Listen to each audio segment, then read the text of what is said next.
Hello and welcome to the Controller Talk podcast presented by Danfoss North America. Our goal is to bring you information about using Danfoss controls in the supermarket and warehouse industry, specifically in the US and Canada. We're doing these twice a month for now. You can catch these podcasts wherever you get your podcast, and it's also available through the Danfoss Ref Tools app. For the video version, check us out on the Danfoss North America YouTube page. Search for Controller Talk to see our video collection. I'm Dave Yoder, along with Chris Brown. Chris, it's been a while. You ran through that intro like you never skipped a beat. It's like riding a bike. Yeah, it's been about 5 months since we've been in the studio, but we've both been traveling and doing some things, and now we're ready to get back into it. A lot of internal changes that have been good that nobody listening probably cares about, but yeah, that's right. We've been busy the last few months, no doubt about it. That's right, yep. Yeah, so in this season, which I'm calling Season 2, Season CO₂. Oh, you're witty. Season 2, we're going to take a turn and talk about CO₂ a fair amount and see what we can get into. But first, we're going to talk about why we're talking about CO₂ at all. Yep. And for a few years now, there's been a lot of buzz about CO₂ as a refrigerant in supermarkets and now in some condensing units. And I think it's worth exploring why and how CO₂ has evolved from a bad thing in the atmosphere to a good thing in refrigeration. So, today we're going to look at the pros and cons of using CO₂ as a refrigerant and what makes it unique. Now, I listed out a few pros to get us started here. And the first one is cost. So I looked at an article from this year by Henderson Engineers, and it listed the price of CO₂ as about $2 to $4 a pound versus $20 to $100 a pound for a lot of your HFCs. Right. Yep. And then once you install it, and this is something I've been saying for a while, it should be the last refrigerant you need to put in. That's the idea. Definitely. Yeah. I've been around long enough to see refrigerants get changed out every maybe 15 years or so. But it should be the last one you have to put in. Another thing about it is it's got, for its small value or small volume, it has a high capacity for cooling. So it's possible to use some smaller piping and smaller compressors. And then the cooling capacity, most people agree, is about 5 to 8 times higher than your traditional refrigerants. So that usually means less compressors. Yep. And the example I like to give is while we were on hiatus, I went to a store, and it was a CO₂ store, pretty average size, probably 45,000 square feet, and went to the compressor room, and I thought, there must be another one.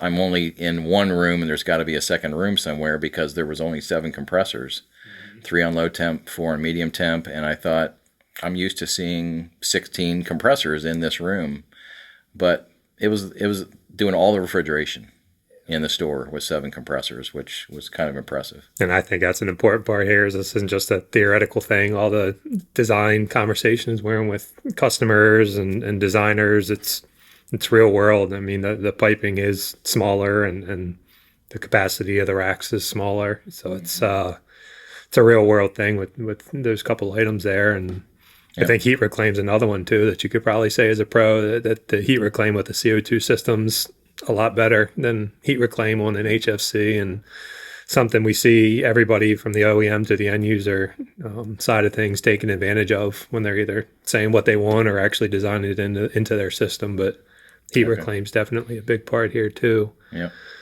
And then we also have some other things. There's the whole refrigerant aspect of it with ozone depletion potential and global warming potential. So we know the EPA with something like the AIM Act is moving to try to reduce high GWP refrigerants over the next few years in steps. They've already started to push some of those steps, and more will come in the next few years. So I think it's January of 24. We're supposed to see another significant reduction in high GWP refrigerants being used, and then there's more towards the end of the decade. The general idea between that and the move with this AIM Act to try to get some new generation technologies in play is that they want to get under 150 GWP, I believe is the number in supermarkets. Yep. So you're really going to see more and more movement towards trying to get refrigerants into systems, especially new designs that fit under that 150 GWP number, which CO2 is definitely one of those refrigerants. Yep. Future current legislation, this fits right in with that. And then we've also seen it's been a nice transition over where CO2 started, where it was just racks in supermarkets, where we saw really the design happening. Now we're expanding out in other things that we see internally and externally, condensing units, commercial refrigeration. We're really seeing CO2 become a universal refrigerant that can be used in all different places. Yep. And this year, Danfoss released that mechanical expansion valve, right, for CO2. Correct. Yep. Now, on the other side of the coin, you could say that these are the cons of the pros and cons, but it's debatable. So skill sets are taking some time to catch up in the industry. Yeah. I think people are getting there, and there's more exposure to it now for the mechanics. Yep, I agree. Yep. And then in the system in general, there's a couple extra valves that have to be controlled. You'll have extra tools that you'll have to buy. And then the level of complexity in the system itself could be climate driven. It depends whether or not you're in the north or the south, and whether or not you're using ejectors and that sort of thing. Yep. And then part of it's just getting used to the higher pressure ranges. Yeah, I think that's the general theme with a lot of what you just mentioned. Is just guys getting used to what the system is when we talk about a rack, at least. And there's going to be variance. I mean, the north versus south argument, there's designs that are going to be used more in the south, and guys down there will probably get used to those versus people on the northern side of the country, where some of those designs that are meant to take advantage of warmer climates aren't going to be there. And so they're going to have different types of systems or different bells and whistles in their systems that maybe they're more used to and up to speed on. So, yeah, I think complexities and just variance in the designs is something that we'll see throughout the life cycle of CO2 systems for sure. Yep. We get into some other things, leak detection. So CO2, the toxicity isn't there as much as it being an oxygen displacer.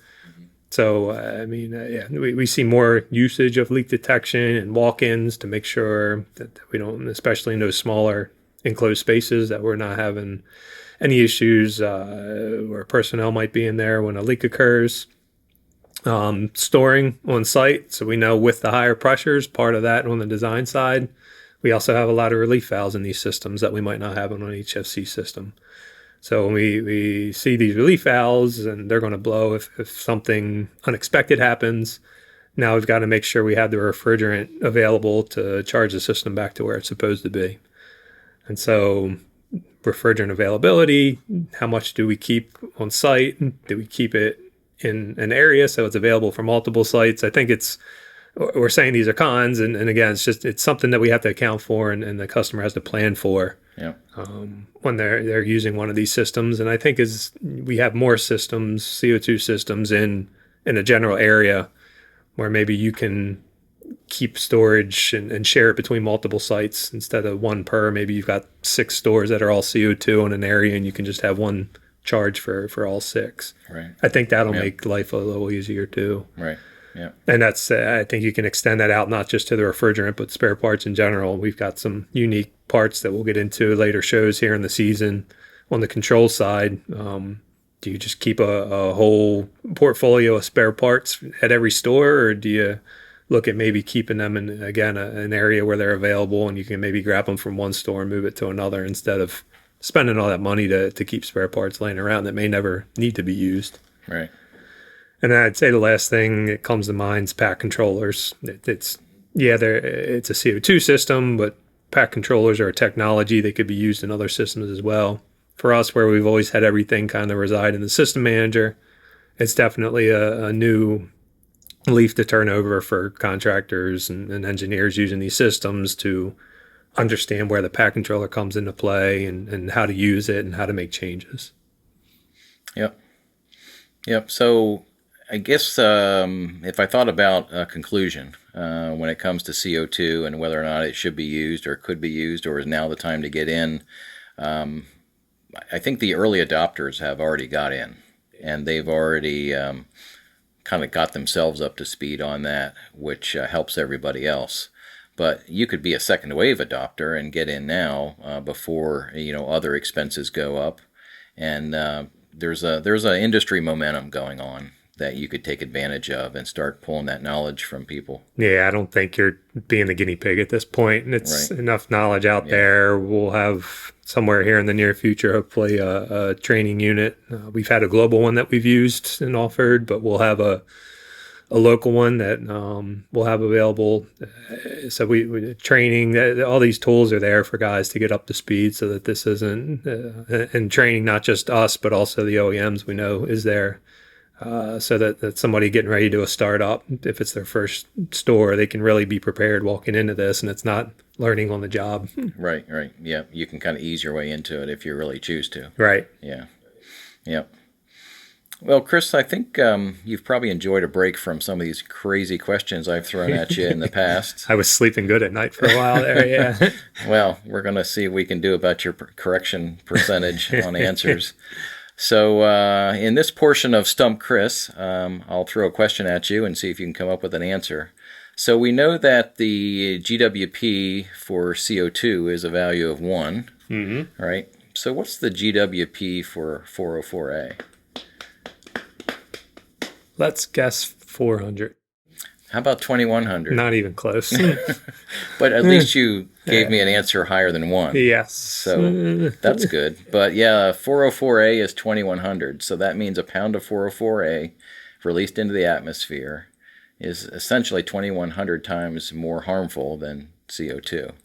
Well, so that's kind of how we got to this point. Yeah. Yeah. And again, the cooling capacity is on the other side because the CO2 cooling capacity, 1 pound of that's exponentially higher than 404A. So you're doing less damage to the environment and you're getting more cooling out of 1 pound of refrigerant. Right. I'm sure in future episodes we'll talk about things like what do you do with a store that's established with 404A? And can you incorporate CO2 into that? Can you retrofit refrigerants? Yep.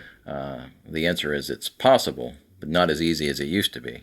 Yeah. But we'll get into that in the future here. Yep. So now, how about listener mail? So you remember Butchie, right? Butchie from Baltimore? Yeah, he's got a question about CO2 and controls and stuff like that.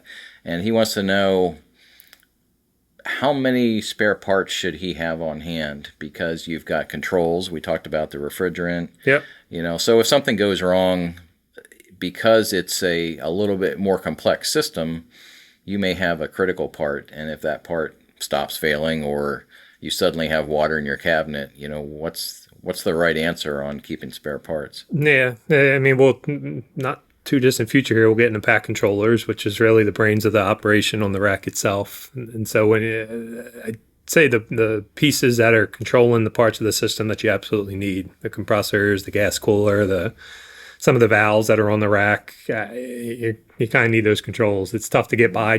You can't just force things on like you might be able to on an HFC system. Right. So you really want to have a set of the controls that are handling the rack available at one site.